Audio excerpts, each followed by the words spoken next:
Hey, what's up guys? Welcome back to the channel. Yesterday, I finally received the Milwaukee 23 gauge pin nailer, which I pre-ordered at least a month or so ago, I think. Anyways, it's here. A lot of reviews out there, but I think the best review is gonna be to just shoot as many rounds through it as I can into this really hard white oak and see what kind of performance we get. See if it sets the nails, see if we get jams, misfires, any of that good stuff. So that's what we're gonna do in this video.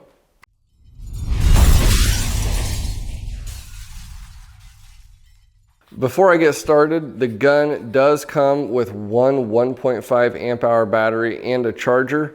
So very nice compact size. I will comment on that. Feels really good in the hand. One thing that I'm not a huge fan of on the gun is the safety feature here. Probably not a bad idea, but it is a bit cumbersome. It's spring loaded. I imagine I'll wrap electrical tape around that. This trigger is fairly, takes some decent pressure to actually fire. And it's not a big deal. The point being, I don't see myself misfiring this on accident.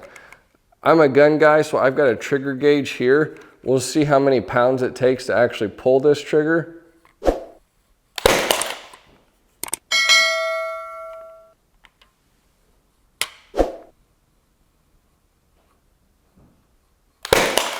It's about 6 pounds of trigger pull there, and I've probably got a couple pin nails in my ceiling now.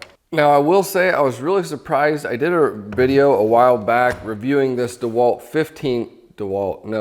Milwaukee 15 gauge Gen 1, and it was terrible in my opinion. Didn't like it at all.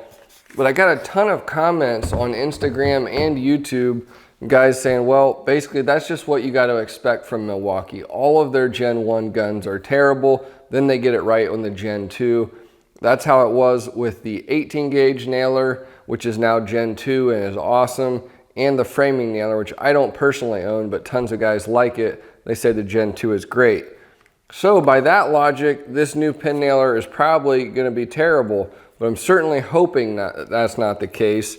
It feels good. What I've shot so far, it shoots good, but we're gonna burn through as many nails as I can shoot on this one battery in white oak and see how it actually performs, at least initially.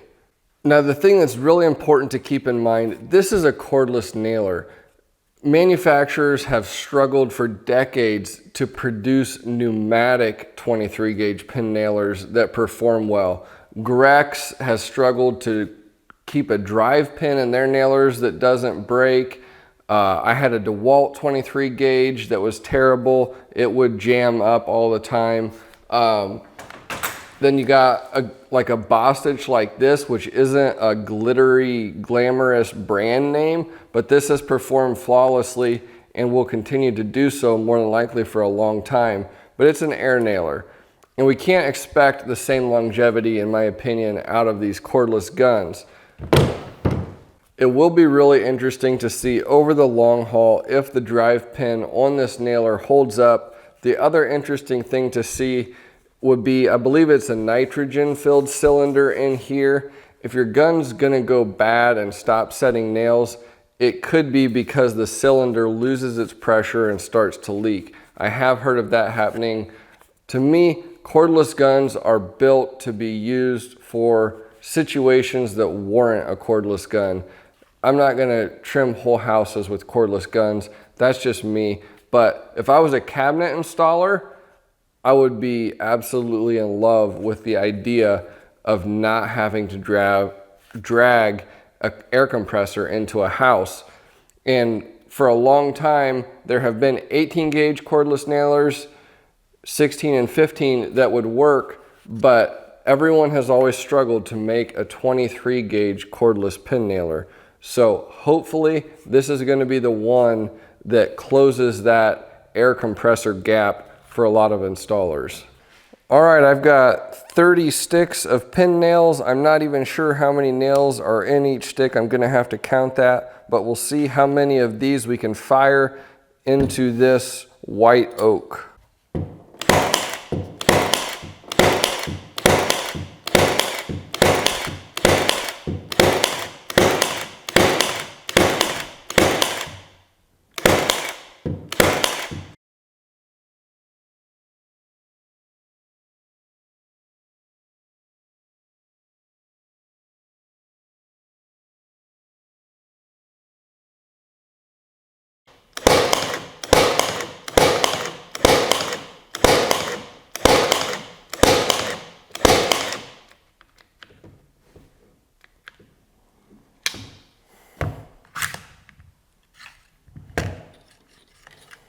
Well, I gotta say that was pretty impressive. First off, I had no idea how many pin nails are in one of these sticks. I wouldn't have guessed it, but there's actually exactly 100 nails in one of these sticks. So I went through 7 of them plus a half. This is what was left. So I saw on some online specs, Milwaukee was saying up to 750 nails per charge. Well, that's only a 1.5 amp hour battery, and it did right on the money at 750 nails. So props to Milwaukee for being pretty straightforward. That's about as exact as it gets. Again, that was a freshly charged 1.5 amp hour battery. Right off the charger, shot it until it wouldn't shoot anymore. The gun did get pretty hot up here on top. I wouldn't necessarily recommend shooting a gun that much. It's still pretty hot, but it charged right through it. So I had a couple proud nails. I'll count how many out of this 750 that there were. Out of the 750 nails, I count 6 that would have to be reset. Let's say I was installing some cabinet crown or something like that. I had 6 nail heads that were proud. I think that that was a pretty legit test. Again, this is white oak, dense pieces of wood. I didn't want to use a wood like poplar that was too easy on it. So I'm actually pretty impressed. 1 out of 100 nails is not bad. And it's even possible that some of these caught some grain and could have possibly even ran into one of the other nails since I shot this so densely. Another noteworthy point, to me, one of the biggest problems I've had with 23 gauge pin nailers over the years is almost all the guns leave, I don't know, five pins remaining, and then you hit the lockout on the gun and it won't fire anymore and you have to reload. I've had guns where if I leave those remaining pins in the gun, I often get jams, and then all of a sudden I'm working and I'm shooting and it's not actually firing any nails because things are jammed up. I left those in the whole time with this gun and didn't have any issues. So that's great. Hopefully it keeps doing that. But no issues at all with the reloads either. And that's a big factor for me with these guns. With the pneumatic pin nailers that I use, I almost always try and just bump the gun and let those remaining 5 or so nails fall out. That way I know I'm not gonna have any problems. I did just notice, I was thinking about electrical taping this safety back so that it's always disengaged. But I did just notice whenever you bring this safety down, 2 things happen. 1, there's an LED light on the front of the gun that lights up. 2, there's a battery indicator here, which is awesome because that is not built into these small batteries. So you can't tell how much charge this battery has left from the battery itself. But if you put it in the gun and then bring the safety down, you can see you got a 4 light indicator here, and obviously I'm dead right now. Second thing is that LED light lights up. So I'm not sure how it'll actually work to disengage this safety, if that will make it so that that light is always on or not. But anyways, that's a point worth mentioning.